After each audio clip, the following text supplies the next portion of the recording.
অনেকে আছেন রান্না করতে ভালোবাসেন, খাওয়াতেও ভালোবাসেন, খেতেও ভালোবাসেন, আর রান্নার সঙ্গে নতুন নতুন এক্সপেরিমেন্ট করতেও ভালোবাসেন। তো তার মধ্যে আমিও একজন। তো আমি এগুলো সবগুলোই পছন্দ করি। আজকেও তেমনই একটা এক্সপেরিমেন্ট করে নিলাম। আশা করি আপনারাও করবেন, কারণ আমার তো ভীষণ খেতে ভালো লেগেছিল। তো চলুন দেখে নিই কী নতুন এক্সপেরিমেন্ট করলাম। মাছগুলো প্রথমে ম্যারিনেট করে নিয়েছি একটু লবণ, হলুদ আর সর্ষের তেল দিয়ে, তারপরে ডিপ ফ্রাই করে নিলাম সর্ষের তেলে। আর ওই তেলেই দিয়ে দিলাম তেজপাতা, শুকনো লঙ্কা, কালো জিরে ফোড়ন। আর এদিকে একটা পেঁয়াজ, দুটো রসুন কোয়া ছিল, 4টে কাঁচা লঙ্কা, এই পেস্টটাও দিয়ে দিলাম।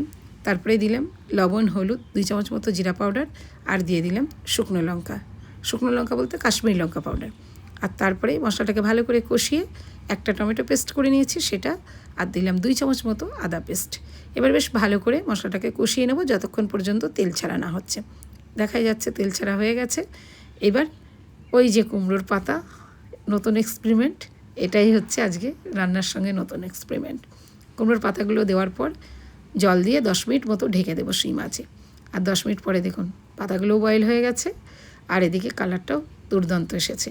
এবার ভাজা মাছগুলো দিয়ে একটু মশলার সঙ্গে ভালো করে মাখিয়ে নিয়ে নামিয়ে নেব। আর নামিয়ে গরম গরম ভাতের সঙ্গে যা লাগবে, দুর্দান্ত। একবার হলো বানিয়ে দেখবেন, দারুণ লাগে। এই যে আলাদা করে কুমড়োর পাতা, আলাদা করে মাছের ঝোল না করে একসঙ্গে করে দেখবেন।